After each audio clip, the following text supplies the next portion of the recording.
महापौर आणि उपमहापौरांच्या पराभवातून मतदारांनी नेमकं काय सांगितलं आणि त्यांना बहुमत का मिळालं नाही याबद्दल आपण थोडीशी चर्चा करूया।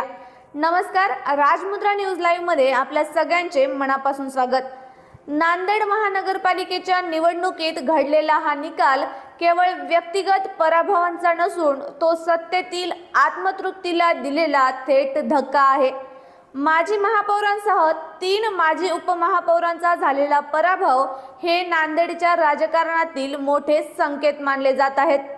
5 माजी महापौर आणि 5 माजी उपमहापौर निवडणूक रिंगणात होते, मात्र त्यापैकी 1 माजी महापौर आणि 3 माजी उपमहापौरांना मतदारांनी स्पष्ट नकार दिला आहे हे आपण पाहिलं आहे।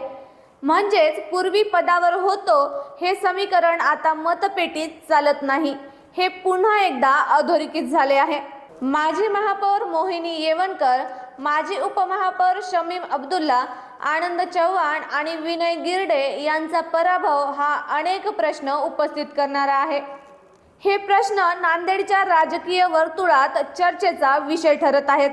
या निवडणुकीत पक्षांतर करणाऱ्यांनाही मतदारांनी फारसा दिलासा दिलेला नाही।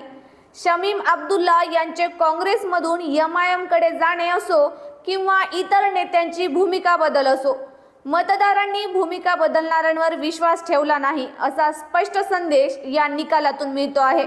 भाजपच्या तिकिटावर लढलेल्या काही उमेदवारांनी माजी दिग्गजांना पराभूत करत आपली ताकद दाखवली। हा विजय भाजपसाठी संघटनात्मक बळाचा पुरावा असला तरी देखील विरोधकांसाठी तो आत्मपरीक्षणाची संधी आहे। काँग्रेस, एमआयएम आणि इतर पक्षांनी यापुढे फक्त ओळखीच्या चेहऱ्यांवर अवलंबून न राहता नव्या नेतृत्वाला संधी देण्याची गरज आहे या निकालातून अधोरेखित होते।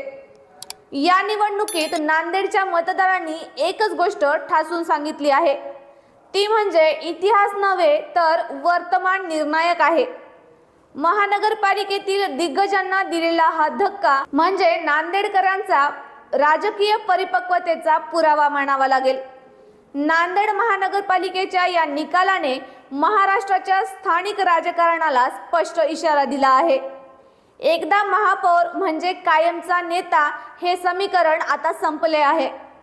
काम, संपर्क आणि विश्वास या त्रिसूत्रीवरच पुढील राजकारण उभे राहणार आहे। तर या महापालिका निवडणुकांमध्ये महापौर आणि उपमहापौरांचा पराभव का झाला याबद्दल आपलं काय मत आहे हे आम्हाला कमेंट करून नक्की कळवा।